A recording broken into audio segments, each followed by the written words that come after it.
صل على محمد. بسم الله الرحمن الرحيم. الحمد لله رب العالمين وصلى الله على محمد وآله الطيبين الطاهرين المعصومين المظلومين ولعنة الله على أعدائهم أجمعين. أما بعد فقد قال تبارك وتعالى في كتاب المجيد والفرقان الحميد وقوله الحق وأصدق الصادقين. بسم الله الرحمن الرحيم.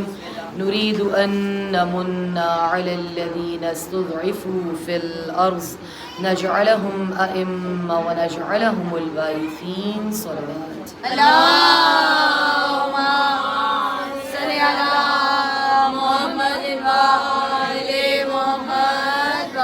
تمام تر حمد و ثنا و ذات واحد کے لیے کہ جو رحمان ہے، جو رحیم ہے، خداوند متعال کہ جس نے اپنی مہربانی و نوازش سے شب یلدا کے سینے سے سفیدہ سحری کو نمود دی، اور وہ خدا کہ جس نے سنگ خارہ کے کلیجے سے میٹھے اور کھاری پانی کے سوتے بہائے اور ابر کے دامن کو نچوڑ کر زمین پہ جل تھل بھرے، اور ہم اس پروردگار عالم کی حمد و ثنا بجا لاتے ہیں کہ جس نے ایک بار پھر ہمیں توفیق دی کہ ہم فرش عطائے عالی مقام پر آئیں، اور وہ مقام کہ جہاں پر حور بنائے جاتے ہیں، وہ جگہ کہ جہاں پر خطا کاروں کی خطاؤں کو معاف کیا جاتا ہے، مقام کہ جہاں پر بے زر ابو ذر بنتے ہیں، جہاں سلمان فخر سلیمان بنتے ہیں، جہاں کی گداگری انسان کو اس مقام پر لے جاتی ہے اور اس معراج پر فائز کر دیتی ہے کہ جس کا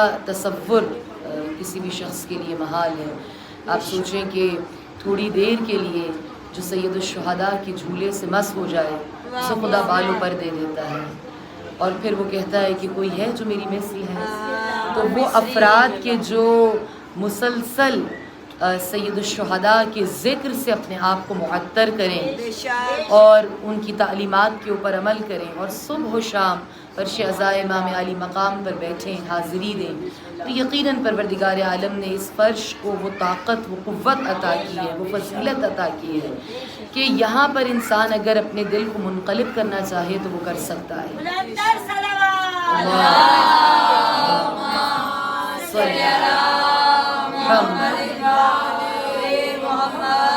بس میرے اور آپ کے لیے جو بہت زیادہ فضیلت رکھنے والا مقام ہے، اور اس مقام کے فرش عزا کے لیے میں ہمیشہ کوئی نہ کوئی روایت یا حدیث یا ایسی کوئی بات ضرور بیان کرتی ہوں کہ جس سے جو ہمارے آنے والی نسل ہے، بچے ہیں، وہ قدردان ہوں فرش عزا کے، عزاداری سید الشہداء کے، اور وہ قیام اور مقصد سید الشہداء کو سمجھیں، عزاداری کی روح کو سمجھیں۔ یہ بہت اہم ہے میرے اور آپ کے لیے، اور میں اس پر کل بھی اور نارملی بھی اگر کوئی ایسا واقعہ ہو، کوئی بات ہو، میں اس پر ضرور تفکر کرتی ہوں کہ آپ دیکھیے کہ جو بھی چیز میرے اور آپ کے پاس ہے نا، جملہ شاید آپ نے مجھ سے ہی بارہا سنا ہوگا یا اور بہت سے افراد سے سنا ہوگا، یہ واقعاً یہ صرف کہنے کی حد تک نہیں ہے، یہ حقیقت ہے کہ میرے اور آپ کے پاس جتنا عقیدہ، جتنا ایمان، جو نعمت بھی بچی ہوئی ہے نا، وہ فقط عزاداری سید الشہداء کی وجہ سے۔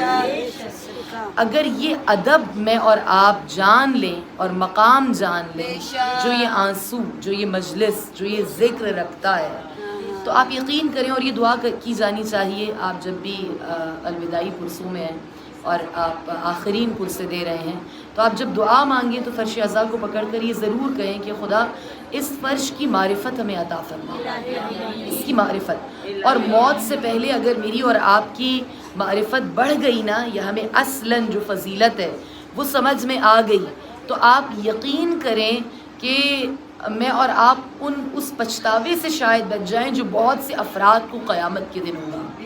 اس کے لیے میں ایک واقعہ آپ کے سامنے بیان کروں، اور اس کے بعد میں سرحد سے اپنی موضوع کی جانب آؤں کہ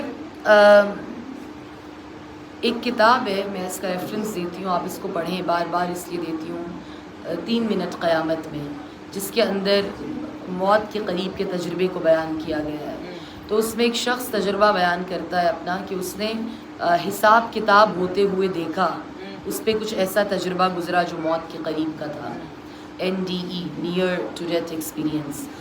تو اس میں وہ کہتا ہے کہ جب میرے پاس سارے نیک اعمال میرے ختم ہو گئے اور جو اعمال برے تھے وہ شروع ہو گئے، تو مجھے تھوڑی سی جہنم کی آگ کو محسوس کرایا گیا، احساس کرایا گیا کہ وہ کیسے ہوتی ہے. تو کہتے ہیں کہ جہنم کی آگ جب میرے قریب آئی تو میں نے اس بات پر سوچا کہ وہ میرے ہر عضو جسم کے اوپر اثر کر رہی ہے ما سوائے چند اعضاء کے. یعنی کچھ اعضاء ایسے ہیں کہ جس کے اوپر جو جہنم کی آگ ہے وہ اثر نہیں کر رہی. تو وہ کہتے ہیں کہ جب میں نے دیکھا کہ وہ کون سے اعضاء ہیں تو کہا کہ وہ اعضاء ان پر جہنم کی آگ اثر نہیں کر رہی کہ جن اعضاء پر اس فرش عذاب پہ بیٹھ کر جب میں آنسو بہاتا تھا تو میں ان آنسوؤں کو اپنے چہرے پر، اپنے رخسار پر، اپنے ہاتھوں پر، اپنے گلے پر مس کرتا تھا.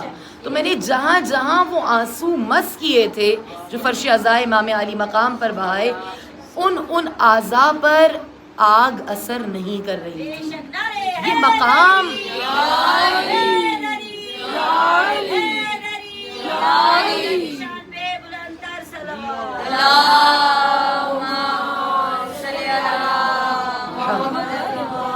اگلے بھی سب مل کے بآواز بلند صلوات.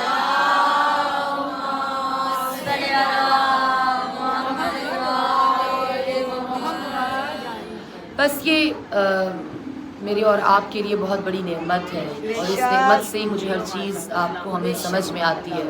اور اسی فرش عذاب کی معنویت کو ملحوظ خاطر رکھتے ہوئے ہم نے زیارت نامہ اربعین کی ایک عبارت کو منتخب کیا کہ جس پر ہم بات کریں.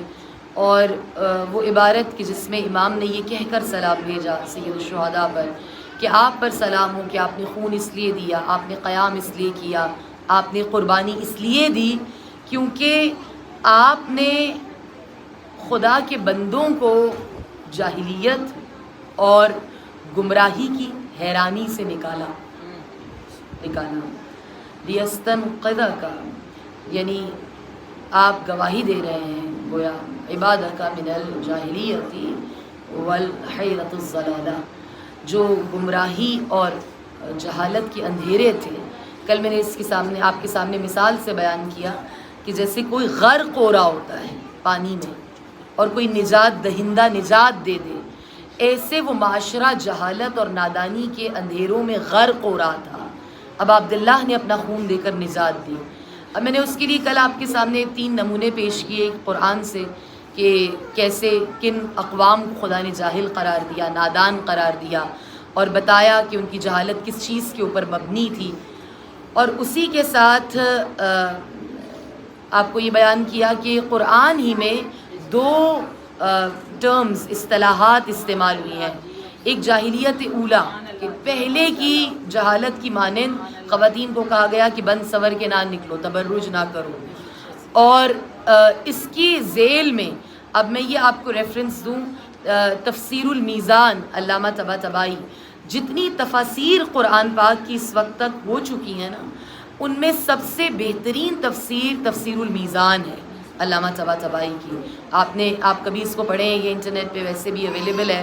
انگلش میں جو بچے پڑھنا چاہیں وہ پڑھ سکتے ہیں، اردو میں اویلیبل ہے، اور آپ کو سافٹ فارم میں بھی مل جائے گی آسانی سے.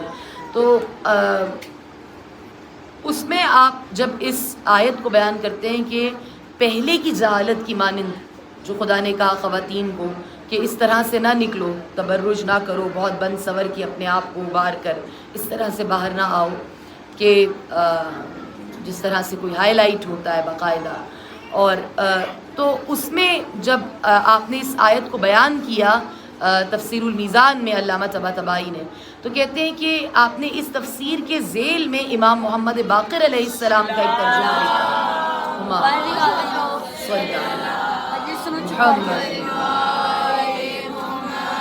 تو آپ نے فرمایا کہ جو پروردگار عالم نے یہاں یہ کہا کہ پہلے کی مانند ایسے نہ کرو، تو اس کا مطلب یہ ہے کہ بعد میں بھی ایک جہالت کا دور ہے جو آئے گا. یعنی ایک جہالت اولا ہے، جہالت کون ہے جو پرانی ہے، مگر ایک جہالت نو بھی آئے گی. اس کا مطلب یہ ہے امام نے کہا. اور وہ جہالت نو کیا ہے؟ اس کو بس بیان کرنا ہے مجھے آج کی مجلس میں، اور کل اس کے ہم حل کی جانب انشاءاللہ جائیں گے، کہ کل ہم نے یہاں تک بیان کر دیا کہ اسلام سے پہلے کی جہالت کیا ہے اور رسول اللہ نے اس کو کس طرح سے تبدیل کیا، خدا رسول اللہ کس طرح سے رحمت للعالمین قرار پائے، اور آپ نے ہمیشہ اس فساد کو، فتنے کو، اگر کوئی اس جانب پلٹتا بھی تھا اور پلٹنا چاہا تو کل مجمع البیان کی میں نے آپ کے سامنے روایت بیان کی، درود بھیجیے گا محمد۔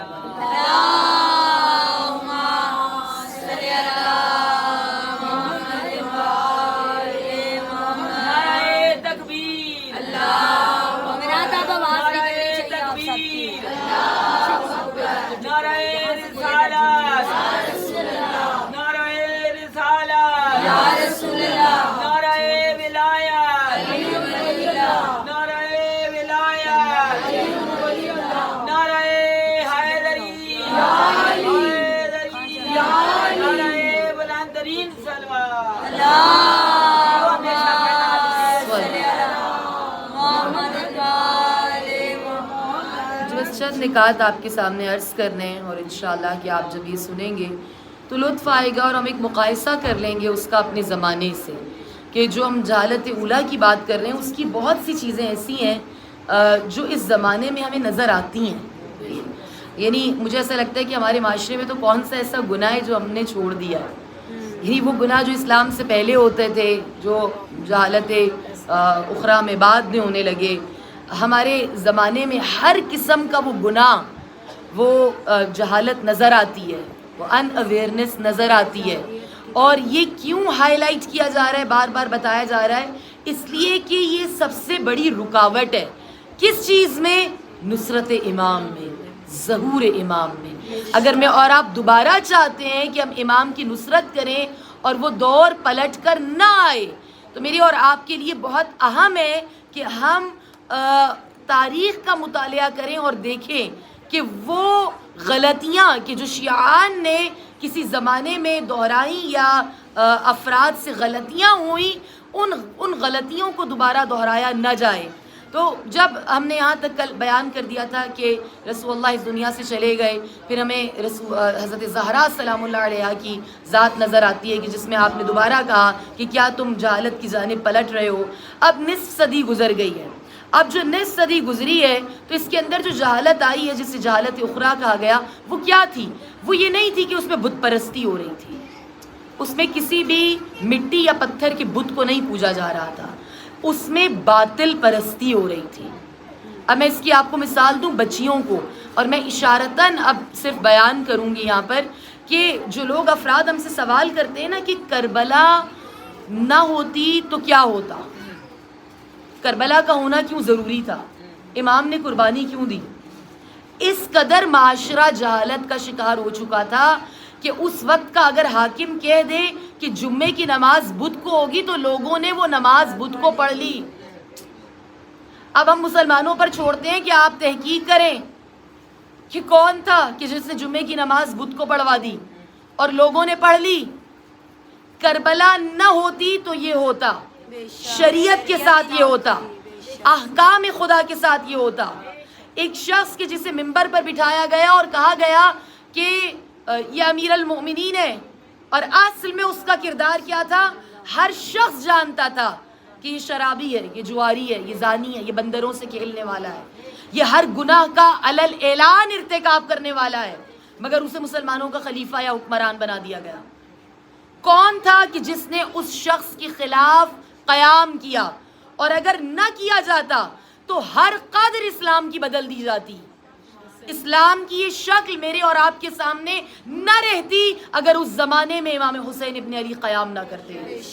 اور زندہ باد، زندہ باد، مل کے جواب دیں، مردہ باد، یزیدیت مردہ باد، نعرہ حیدری یا علی، حیدری یا علی، اللہم صلی علی اور اس زمانے کی نادانی جو تھی، اب اس کو میں تھوڑا سا بیان کروں گی، اور اس لیے بیان کروں گی صفین کے میدان سے دو نمونے۔ درود دیجیے گا محمد والے محمد۔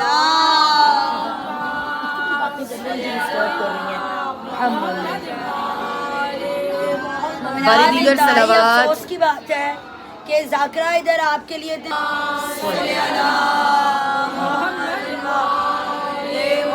میں آپ کو صفین کے میدان سے 2 مثالیں دیتی ہوں، اور یہ مثالیں کیسی ہیں، اب یہ میں اپنے جوانوں سے عرض کر رہی ہوں کہ شاید ہمیں ایسا لگتا ہے کہ ہم اہل بیت علیہم السلام کو مانتے ہیں اور ہم ان کے بارے میں جانتے ہیں، تو گویا ہم ایسا پرسیو کرتے ہیں کہ ہر شخص ان کے بارے میں ایسا ہی جانتا ہے، جبکہ کچھ افراد، کچھ مکاتب فکر بہت افسوس کے ساتھ کہنا پڑتا ہے کہ حسد میں اور دشمنی میں اہل بیت علیہم السلام کی آپ جذبات میں آ کر خدارا ان افراد کو اپنے آپ سے دور نہ کریں جو تھوڑی سی خوش مزاجی کے ساتھ بھی یہاں پر موجود ہوتے ہیں اور مجلس میں آتے ہیں.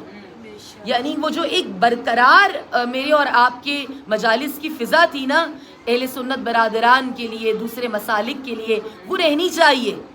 اگر یہ نہ رہے تو جو تھوڑی بہت معرفت بھی اہل بیت کی یا تعارف جاتا ہے وہ نہیں جا سکے گا، وہ بہت مشکل ہوگا میرے اور آپ کے لیے.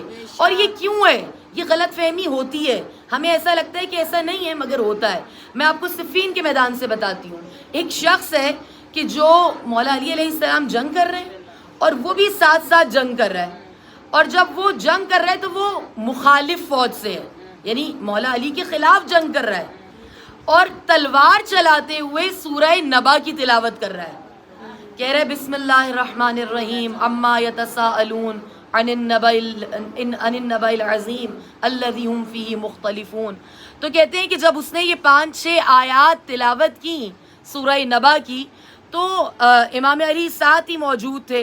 تو کہتے ہیں کہ آپ نے سوال کیا اور آپ نے کہا کہ کیا تو جانتا ہے اتعرف النبأ العظیم، کیا تو جانتا ہے کہ نبأ عظیم کون ہے؟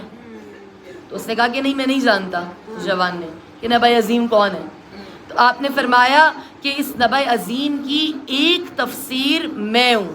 آپ نے فرمایا واللہ انا النبأ العظیم. اگر قرآن میں کوئی نبا، یعنی میں بچوں کے لیے عرض کر دوں یہ معنی، اور کوئی بھی آپ میری جان اگر آپ عربی کا لفظ سیکھتی ہیں نا بچیاں بچے، تو آپ کو یہ دیکھیے کہ گویا ایک خزانہ مل گیا ہے.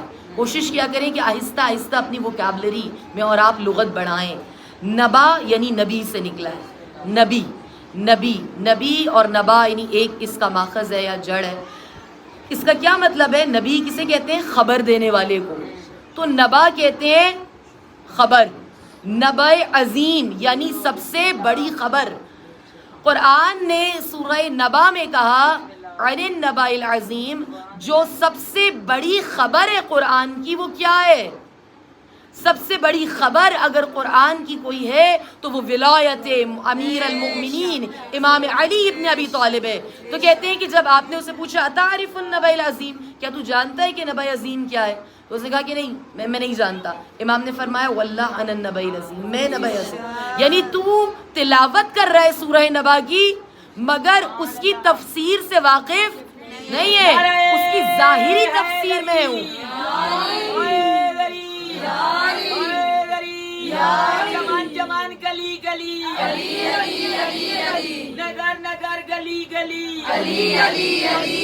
شجر شجر گلی گلی ولی ولی ولی ولی وسیع وسیع وسیع وسیع نعرہ حیدری علی کی شان پہ بلند ترین سلوات.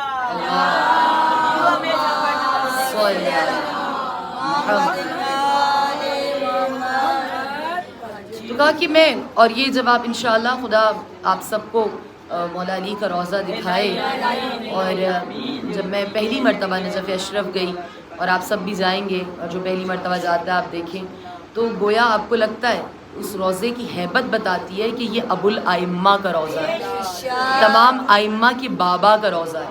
اور جب میں وہاں گئی تو پہلی دعا جو اس روضے کی ہیبت کو اور محبت میں عشق میں نے مانگی وہ یہ تھی کہ امام علی آپ کا چاہنے والا کوئی اس دنیا سے نہ جائے مگر یہ کہ آپ کا روضہ دیکھ لے. جس کے دل میں آپ کی محبت ہے وہ ضرور نجف جائے، آپ اسے ضرور بلائیں. تو تو وہاں پر جب آپ جاتے ہیں تو آپ زیارات پڑھتے ہیں، 7-8 زیارات ہیں مفاتی میں جو دی ہوئی ہیں، ان میں سے ایک آپ کی جو زیارت ہے وہ امام ہادی النقی علیہ السلام سے ہے، اور وہ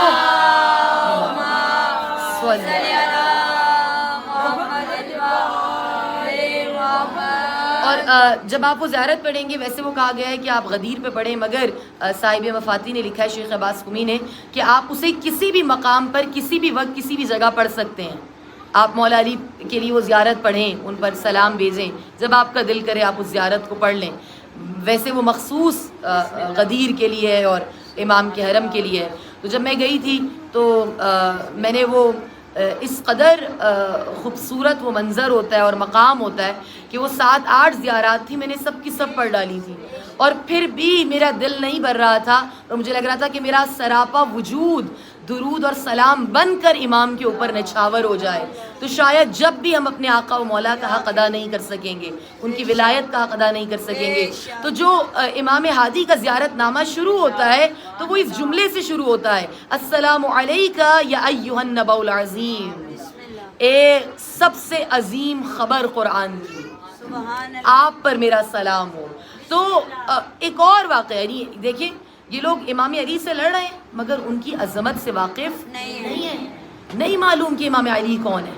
اسی طرح سے صفین میں سے ہی دوسرا مقام، یہ کون سی جہالت تھی کہ جس کے خلاف مولا حسین لڑے، آپ نے قیام کیا، آپ نے قربانی دی۔ کہتے ہیں صفین ہی میں ایک اور مقام ہے ہاشم مرقال، جو مولا علی کے بہت جید اور پیارے صحابی، ان سے محبت کرنے والے، کہتے ہیں کہ جب آپ قریب آئے اور صفین کے میدان میں جانے لگے تو مولا علی علیہ السلام نے کہا کہ ہاشم اگر تمہاری کوئی آخری وصیت ہو تو تم بیان کرو کہ اب تم میدان میں جا رہے ہو۔ تو کہتے ہیں کہ ہاشم نے کہا مولا میری کوئی خواہش نہیں ہے مگر یہ کہ میں جب اس دنیا سے جا رہا ہوں، میں نے ساری زندگی آپ کی محبت میں گزاری ہے، تو میں بیزار ہوں اس دنیا سے اور اس میں ہر چیز سے جو بھی نعمت موجود ہے، مگر یہ کہ میں مرتے دم تک آپ کا ساتھ دینا چاہتا ہوں، میں آپ کے دشمن کی ہم رکابی یا ساتھ اختیار نہیں کرنا چاہتا، بس میری یہ خواہش ہے دنیا میں کہ میں آپ کے رکاب میں شہید ہوں۔ تو کہتے ہیں امام نے کہا کہ ہاشم کتنی خوبصورت خواہش ہے، خدا تمہارے اوپر رحمت کو نازل کرے، یہ کہہ کر آپ نے صفین میں بھیجا۔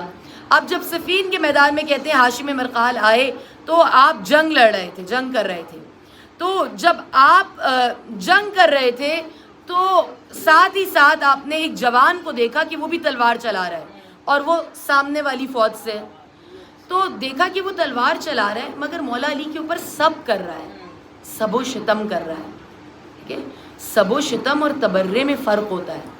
تبرہ ہوتا ہے آپ اظہار برات کرتے ہیں، آپ کہتے ہیں ان افراد سے ہمارا کوئی تعلق نہیں، ہم ان سے بری ہیں، ہم ان کے عمل سے بری ہیں، مگر سب و شتم کیا ہوتا ہے؟ گویا کسی کو برے الفاظ کہنا، گالی دینا۔ وہ امام علی کو سب کر رہا تھا، برا بلا کہہ رہا تھا۔ تو ہاشم نے کہا کہ تم ایسا کیوں کر رہے ہو؟ تمہیں پتہ ہے تم کسے گالی دے رہے ہو، تم کسے برا کہہ رہے ہو؟ تو اس نے کہا کہ ہاں میں جانتا ہوں، میں علی کو کہہ رہا ہوں۔ تو اس نے کہا کہ کیوں تم ان کے اتنا خلاف ہو، کیوں تم انہیں سب کر رہے ہو، کیوں تم گالی دے رہے ہو؟ تو کہتے ہیں کہ اس نے کہا بلغنی ان صاحبکم لا یصلی، میں اس لیے تمہارے آقا و مولا کو برا بھلا کہہ رہا ہوں کیونکہ ہم نے سنا ہے کہ علی نماز نہیں پڑھتے۔ اب آپ دیکھیے یہ کیا پروپیگنڈا ہے، یہ کیا جاہلیت ہے۔ اور جب مولا علی کے، اسی لیے تاریخ میں بتایا گیا ہے، جب مولا علی کوفے کی مسجد میں شہید ہوئے، نماز کی حالت میں، سجدے کی حالت میں ضربت کھائی، تو شام میں اتنے افراد نے کہا علی کا نماز سے کیا تعلق ہے، علی کا مسجد سے کیا تعلق ہے؟ یعنی لوگوں کے اندر مولا علی کا بغض اور غلط فہمی اس طرح ڈالی گئی تھی، اور یہ صفین کے میدان میں سامنے آئی، اس وقت بھی سامنے آئی، پتہ چلی، تو کہا کہ میں اس لیے علی کو سب کرتا ہوں کہ علی نماز نہیں پڑھتے۔ اور اس نے کہا اور کیا وجہ ہے؟ تو اس نے کہا کہ وَإِنَّهُ قَاتِلُ عثمان، اور اس لیے کہ ہمیں بتایا گیا ہے کہ وہ خلیفہ سوم کے قاتل ہیں۔ تو ہاشم نے اس کا ہاتھ تھاما جوان کا، اس نے کہا تم بہت ہی بڑی غلط فہمیوں میں مبتلا ہو، تمہارے پاس جو خبر ہے امام علی کے بارے میں وہ سب غلط ہے۔ میں تمہاری اس دوسری غلط فہمی یا تہمت کا جواب تو ابھی دے دیتا ہوں کہ جو واقعہ مدینے میں ہوا اس کا امام علی سے کوئی تعلق نہیں ہے، دور دور تک امام کا خلیفہ سوم کے قتل سے تعلق نہیں ہے، بلکہ مولا علی تو وہ امام ہے کہ جنہوں نے اسلام کی خاطر اتنا صبر کیا کہ ان کی خلافتوں کو بچا کے رکھا گویا، ان کو مشورے دیے، جہاں کہیں یہ کسی مشکل میں گرفتار ہوتے تھے تو مولا علی ان کو بہترین مشورہ دیتے تھے. اور کیوں دیتے تھے؟ اسلام نوزائید تھا، اسلام کو بچانے کے لیے، تاکہ یہ اسلام کہ جس کے لیے رسول اللہ نے اس قدر زحمتیں کی ہیں یہ اندرونی مسائل یا پھوٹ کا شکار نہ ہو. امام نے اپنے حق کو یا دشمنوں پہ لعنت بے شمار، بیعت کے دشمنوں پہ بے شمار لعنت بے شمار، مولا علی کے قاتل ابن مرجم پہ بے شمار لعنت بے شمار، فلانے پہ لعنت بے شمار، امیہ کے سارے گھرانے پہ لعنت بے شمار. نعرہ حیدری، نعرہ بلند ترین سلوات.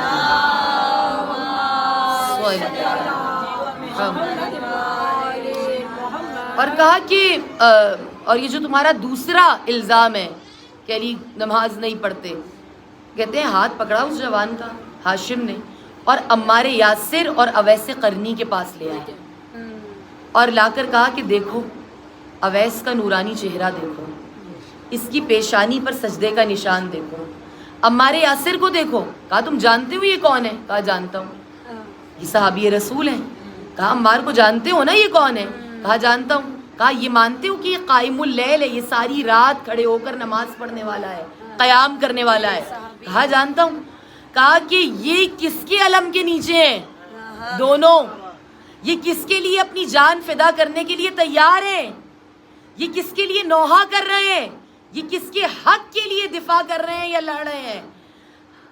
اگر تم اس بات کو تسلیم کرتے ہو کہ عمار اور اویس قرنی اس قدر عبادت گزار ہیں اور نمازی ہیں تو وہ جس کے علم کے نیچے ہیں وہ امام المتقین ہے، وہ امیر المومنین ہے. کبھی صحابی رسول اس طرح سے اس علی کے پیچھے نہیں آئیں گے. کہتے ہیں کہ جب اس جوان کے چہرے سے نقاب ہٹا اور یہ جو غلط فہمی تھی یہ دور ہوئی تو اس نے ہاشم کا ہاتھ تھاما اور مولا علی کے لشکر میں آنے لگا. تو کہتے ہیں عمرو عاص پیچھے سے جواب دیتا ہے، کہتا ہے خدا کل عراقی، اس عراقی نے تجھے دھوکہ دیا ہے، واپس ہمارے فوج میں آ جا. تو اس نے کہا نصیحنی، اس نے کہا اس نے دھوکہ نہیں دیا، اس نے مجھے صراط حق دکھایا ہے، اس نے مجھے راہ حق دکھایا ہے. یا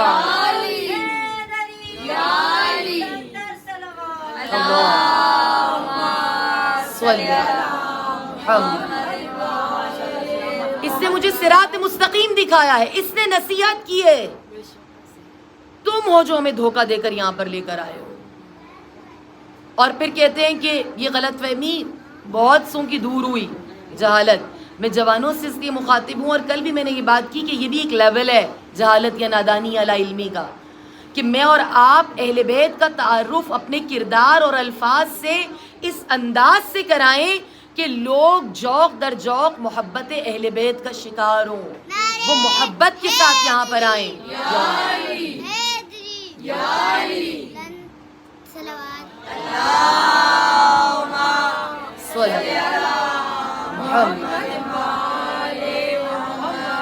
اور یہ کیسے ممکن ہے؟ میں اس کی مثال بھی ہمیشہ دیتی ہوں کہ یہ صرف زبانی تعارف نہیں ہوتا. اگر میں اور آپ پوری جان لگا کر چاہیں نا کہ یہ نادانی، یہ جہالت، یہ لا علمی اہل بیت کے بارے میں لوگوں کی دور ہو جائے، اس زمانے میں بھی ہم چاہتے ہیں نا کہ ہم جن افراد کے ماننے والے ہیں وہ بہترین ہیں، سارے فالوورز ان کے ہوں، تو یہ کیسے ہوگا؟ یہ کیسے ممکن ہے میرے اور آپ کے لیے؟ یہ صرف زبان سے پھیلانا ممکن نہیں ہے. میں نے اس بات کو اس سال بہت ایڈریس کیا اور میں کر رہی ہوں کہ یہ جو افراد سوشل میڈیا کے غلط استعمال کے ذریعے تشیع کی بدنامی کا باعث بن رہے ہیں، یعنی میں کہہ رہی ہوں کہ آپ ہر چیز کا ولاگ بنائیں مگر عزاداری کا نہ بنائیں. آپ اس طرح سے اگر آپ کو لگتا ہے نا کہ عزاداری گویا میرے اور آپ کے لیے بہت مقدس مقام ہے، بہت مقدس مقام ہے، میں اور آپ اس کی قدر کریں. اس کو ہم کسی کی ذاتی مفاد کی نظر نہیں کر سکتے. ہر چیز کا آپ ولاگ کر لیں مگر آپ اس کا نہیں کریں، اسے تماشا نہ بنائیں. اور آپ کو کیا لگتا ہے لوگ ہم جب کہتے ہیں کہ اچھا اس کا کیا مطلب ہے کہ بالکل نہ کریں؟ نہیں کریں. دیکھیے اس کا کوئی ادب ہے, اس کا کوئی احترام ہے اپنی بات پہنچانے کا. مثلا میں اپنی مجلس کو ریکارڈ کر رہی ہوں, مگر مجھے معلوم ہے کہ مجھے یہ آگے فارورڈ کرنا ہے تو میں اپنا حجاب مکمل رکھوں گی. پھر مجھے ہوگا کہ یہ صرف میری بات ریکارڈ ہو رہی ہے, یہ کسی کا ذرا سی جھلک بھی اس پوری مجلس میں نہیں آنی چاہیے. کوئی کس انداز میں بیٹھا ہے, کوئی چاہتا ہے کوئی نہیں چاہتا. یہ آپ کیا کرتے ہیں کہ آپ موبائل گھما کے سب کی ویڈیو سوشل میڈیا پر ڈال دیں. آپ کا اپنا حلیہ درست نہیں ہے, نہ سامنے والوں کا درست ہے. بغیر اجازت کے آپ عزاداری سید الشہداء کو بدنام کرنے کا باعث نہ بنیں. اور میں بڑوں سے یہ درخواست کرتی ہوں کہ آپ امر بالمعروف نہ چھوڑیں. اگر آپ کو کوئی ایسی غلط حرکت کرتا ہوا جلوس میں مجلس میں نظر آتا ہے کہ وہ ٹک ٹاکر ہے, وہ اپنے ٹک ٹاک کی نظر کر رہا ہے ہمارے اتنے مقدس فریضے کو, ہماری عبادت کو, تو خدارہ انہیں روکیں, منع کریں. یہ میری اور آپ کی ذمہ داری ہے. اگر ہم آج یہ نہیں کریں گے تو کل کو کون سی صورت عزاداری کی ہمارے بچوں کی, ہمارے نسل کے سامنے آئے گی ہمیں نہیں معلوم. یہ کس قدر عظیم ذمہ داری ہے میرے اور آپ کے لیے. اور اگر ہم ان سے پوچھیں آپ یہ نہ کریں یا آپ کیوں کریں, بھائی طریقے سے کریں نا. کوئی انداز ہے تربیت کا, کوئی انداز ہے ابلاغ کا, اپنی بات کو پہنچانے کا, الفاظ کے چناؤ کا, کسی بھی چیز کو کیپچر کرنے کا.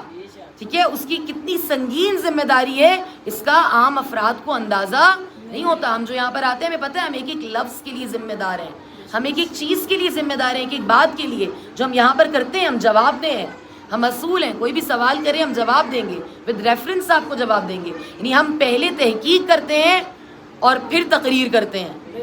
ایسا نہیں ہے کہ پہلے تقریر کر دیں اور بعد میں تحقیق کریں کہ آیا یہ بات درست بھی ہے یا نہیں ہے. ایسا نہیں ہے. تو بس بتانا یہ مقصود ہے کہ اگر اچھا ان افراد سے پوچھا آپ یہ کیوں کر رہے ہیں, اس لیے تاکہ اہل بیت کا پیغام پہنچ جائے. بھائی ایسے نہیں پہنچے گا, یہ نہیں پہنچے گا. کیا مجھ تک اور آپ تک عزاداری کسی ولاگ سے پہنچی ہے, انٹرنیٹ سے پہنچی ہے, موبائل سے پہنچی ہے, کسی ویڈیو سے پہنچی ہے؟ نہیں, یہ اخلاص سے پہنچی ہے, یہ پاکیزہ دلوں سے پہنچی ہے, یہ پاکیزہ گریہ سے پہنچی ہے, یہ ان افراد کی قربانی سے پہنچی ہے جن کی قربانیوں کا اندازہ میں اور آپ تاریخ پڑھے بغیر نہیں لگا سکتے. یہ صرف اور صرف اگر پیغام پہنچتا ہے تو اخلاص سے, پاکیزگی سے پہنچتا ہے.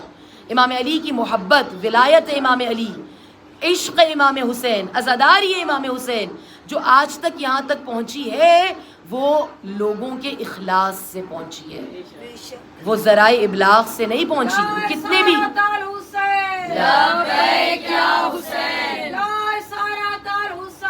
لبیک یا حسین, یہ ہماری دستگاہ کربلا, کربلا, یہ ہماری دستگاہ کربلا, کربلا, حق کا سیدھا راستہ کربلا, کربلا, حق کا سیدھا راستہ کربلا, کربلا. کل ایمان یک زبان نعرہ حیدری, حیدری, حیدری. مولا حسین علیہ السلام کی شان پہ برات تھا. اللہم صلی علی محمد تو یہ تھی دوسری قسم کی جہالت. اور اگر اس کو دور کرنا چاہتے ہیں تو یہ جس پاکیزگی اور اخلاص سے دور ہوگی وہ میرے اور آپ کی ذات میں لانا بہت زیادہ ضروری ہے, وہ ضروری ہے میرے اور آپ کے لیے. اور اس کے لیے اس جہالت کے لیے میں ایک اور بات کرتی ہوں کہ جیسے شام میں امام کو گالیاں دی گئیں, توہین کی گئی. ایک شامی شخص ہے بوڑھا جو امام حسین کی شہادت پر تمسخر کر رہا ہے, مذاق اڑا رہا ہے, تالیاں بجا رہا ہے, خوش ہو رہا ہے. ہاں, تو اگر وہ خوش ہو رہا ہے اور تمسخر کر رہا ہے تو امام سجاد نے کیا رویہ اس کو اپنایا؟ ہاں, اور وہ اہل بیت کی اسارت کو دیکھ کر گویا شکر ادا کر رہا تھا خدا کا کہ اچھا ہوا کہ ان کے ساتھ یہ ہوا ہے. کیوں؟ کیونکہ یہ شامی نہیں جانتے تھے کہ اہل بیت کون ہے. اس لیے شام میں جتنے خطبات ہیں اہل بیت کے وہ تعارفانہ انداز میں ہیں, وہ اس انداز میں کہ انہوں نے اپنا تعارف کروایا ہے.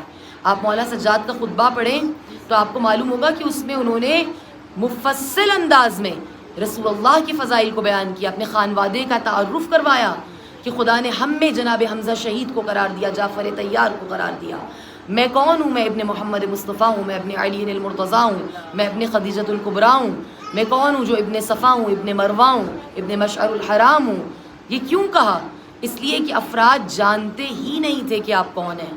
پھر اس کے بعد مولا علی کس قدر فضائل بیان کیے، اور آپ حضرت زہرا کی فضائل کی جانب آنا چاہتے تھے کہ مؤذن سے اذان دلوا دی گئی۔ تو یہ وہ افراد ہیں کہ جو نہیں جان رہے اور آپ کی ولایت کا حق نہیں سمجھتے۔ اچھا، یہ ایک طرح کی نادانی ہے، اس کو اہل بیت نے دور کر دیا ان افراد کو بتا کر، اپنا تعارف کروا کے۔ دوسری قسم کی جو جہالت یا نادانی ہے وہ خطرناک ہے۔ وہ کیا ہے؟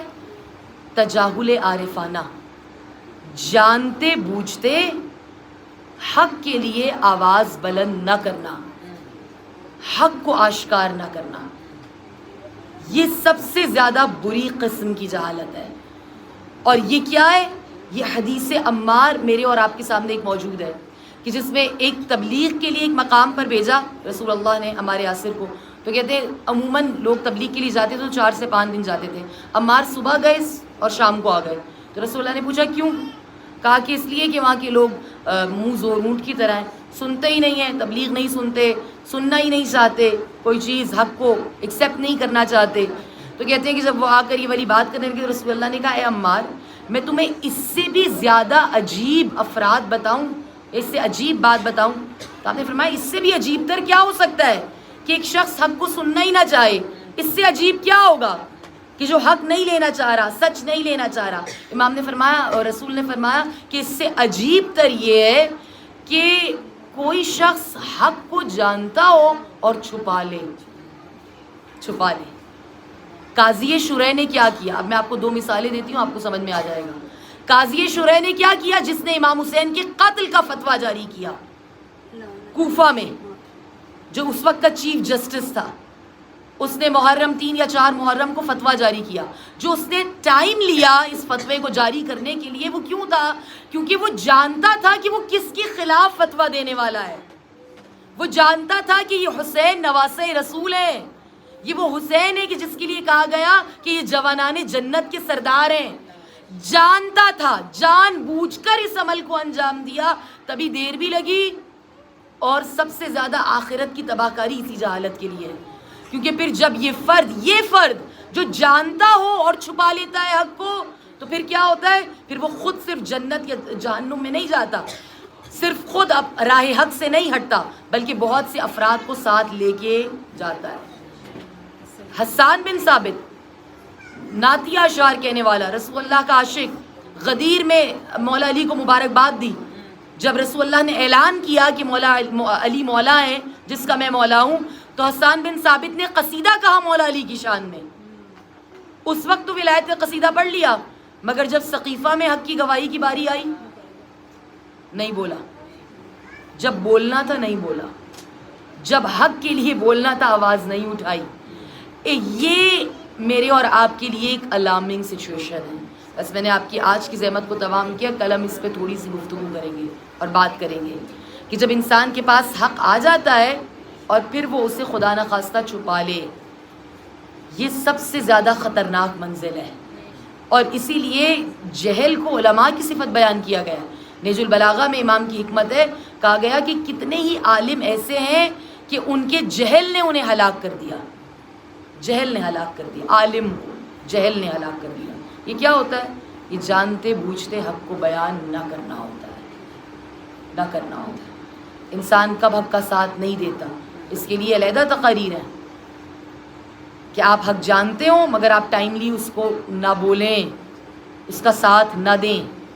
یہ پچھتاوا بہت بڑا پچھتاوا ہوتا ہے۔ قیام توابین، 4000 افراد کربلا کے بعد امام کا انتقام لینے کے لیے مارے گئے۔ کیوں؟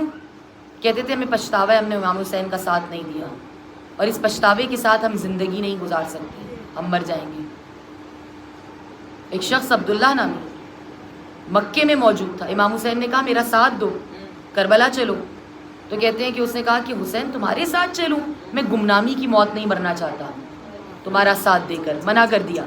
امام کربلا پہنچ گئے، کربلا پہنچ گئے، اس نے پیچھے سوچا کیونکہ یہ جانتا تھا کہ حسین کون ہے، اور کہتے ہیں کہ یہ پہنچا کربلا مگر کب پہنچا؟ جب امام کا سر کٹ کے نیزے پر بلند ہو گیا، عصر عاشور کے بعد پہنچا۔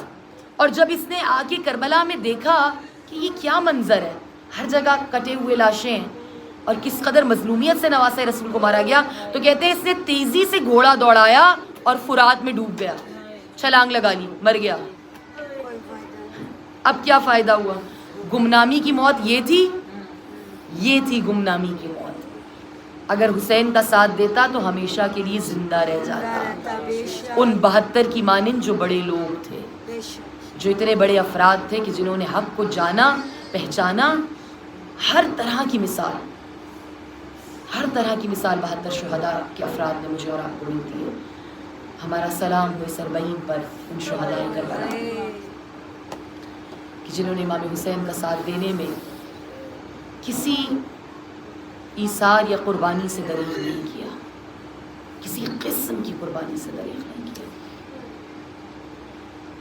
اور ہمارا سلام ہو اس بہن پر کہ جس نے اس قربانی کو سید الشہداء کی ہر جگہ پہنچا دیا۔ اور جب ہر جگہ آپ نے اس قربانی کو پہنچایا تو یہ صبر تھا، یہ بند کروا، صبر تھا جناب زینب کا۔ اور میرے اور آپ کے لیے کل ہم نے جن مصائب کو بیان کیا وہ مصائب یہاں تک تھے کہ یہ جناب زینب عالیہ کربلا پہنچ گئی۔ چاہتی ہوں کہ آج میں اس روایت کو آپ کے سامنے بیان کروں کہ جو جہلم کی روایت بھی بیان کی جاتی ہے، اور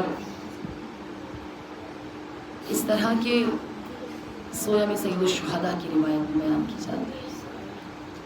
جب امام حسین نے چاہا کہ وہ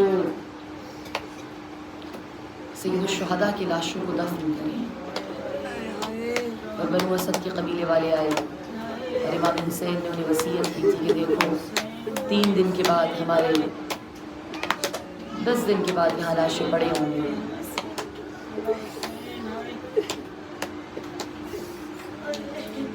اس عالم میں کہ ٹکڑے ٹکڑے ہوں گے، اس عالم میں کہ زخمی ہوں گے، اس عالم میں کہ پامال ہوں گے، دیکھو ہماری لاشوں کو دفنا دو۔ حسین غریب کی مظلومیت دیکھیں کہ جب آپ مردوں سے مخاطب ہو چکے تو عورتوں کی زیادہ متوجہ ہوئے، اور کہا کہ اگر تمہارے مرد یزیدیوں کے خوف سے نہ آ سکے تو جب تم پانی بھرنے کے بہانے سے آنا تو ہماری لاشوں کے اوپر ہماری لاشوں کو دفنا دینا۔ اور غریب کربلا کی مظلومیت یہ تھی کہ جب عورتوں کے بعد بچوں سے مخاطب ہوئے تو کہا اگر تمہارے والدین نہ دفنا سکے تو تم کھیلنے کے بہانے سے آنا اور ایک ایک مٹھی خاک ہمارے بے گور و کفن لاشوں کے اوپر ڈال دینا۔ کہتے ہیں کہ جب بنی اسد کے قبیلے والے، یہ چہلو میں سید الشہداء کی روایت بھی بیان کی جاتی ہے کہ جب آگے بڑھے کہ اب ان لاشوں کو دفن کریں تو کہتے ہیں کہ اس قدر پامال تھے لاشیں کہ سمجھ نہ آتا تھا کہ کون سا جوان کا لاشا ہے، کون سا بوڑھے کا لاشا ہے، کون سا سادات کا لاشا ہے، بنو ہاشم کا ہے، کون سا اصحاب کا ہے۔ تو کہتے ہیں کہ انہوں نے شام کی جانب سے ایک جوان آتے ہوئے دیکھا اور امام سجاد نے بڑھ کر کہا کہ میں تمہیں بتاتا ہوں کہ کون سا لاشا کس کا ہے۔ پھر امام نے نشاندہی کی اور کہا کہ دیکھو یہ جس جوان کے سینے پہ برچھی کا پھل ہے یہ میرا جوان بھائی علی اکبر ہے، یہ جو ششماہے کا لاشا ہے یہ میرے چیمہ کا علی اصغر ہے، یہ جو پامال لاشا ہے یہ قاسم ابن حسن کا ہے، یہ لاشا حبیب کا ہے، یہ حر کا ہے۔ جب تمام لاشوں کی نشاندہی ہوئی اور کہتے ہیں کہ شط الفرات پر، فرات کے کنارے ایک بن بازوؤں کا لاشا دیکھا تو تڑپ کر کہا یہ میرے چچا عباس کا لاشا ہے، اور ایک قبر فرات کے کنارے بنائی، اور فرات کے کنارے وہ قبر بنانے کے بعد کہتے ہیں اس جوان نے کہا کہ کوئی بھی اب اس قبر میں نہ اترے، میں اکیلا ہی اس لاشے کو دفن کروں گا. تو بنو اسد کے قبیلے والے کہتے ہیں کہ ہم دور چلے گئے اور ہم نے دیکھا کہ وہ جوان اس قبر کے اندر اترا اور بہت دیر تک گریہ کرتا رہا. میرا دل کہتا ہے کہ امام نے یقیناً یہ ضرور بیان کیا ہوگا، اے چچا فرات کے کنارے بازو کٹا کے سونا آسان ہے، مگر زینب و کلثوم کو سرننگے بازاروں اور درباروں میں دیکھنا کس قدر مشکل ہے، یہ کوئی غیرت سید سجاد سے پوچھے. اور اس کے بعد ایک اور قبر بنائی اس قبر کے بالکل سامنے، اور اس میں جو لاشا دفنایا وہ لاشا ایک گٹھڑی کی مانند تھا.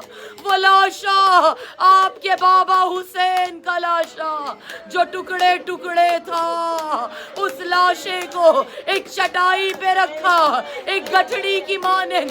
جب قبر میں اتارنا چاہا تو یہی سوال زینب عالیہ نے کیا تھا، اے سجاد بتاؤ کہ کیا میرے بھائی کا جنازہ لینے رسول اللہ آئے تھے یا بابا علی آئے تھے؟ سجاد نے کہا پھوپھی اماں مدینے سے دادی زہرا آقا حسین بابا حسین کا لاشا لینے کے لیے. اے سجاد میں نے چکیاں پیس پیس کر پالا، قبر کو بنا دیا گیا، انگشت شہادت سے لکھا ھذا قبر حسین ابن علی الذی قتلوہ عطشانا.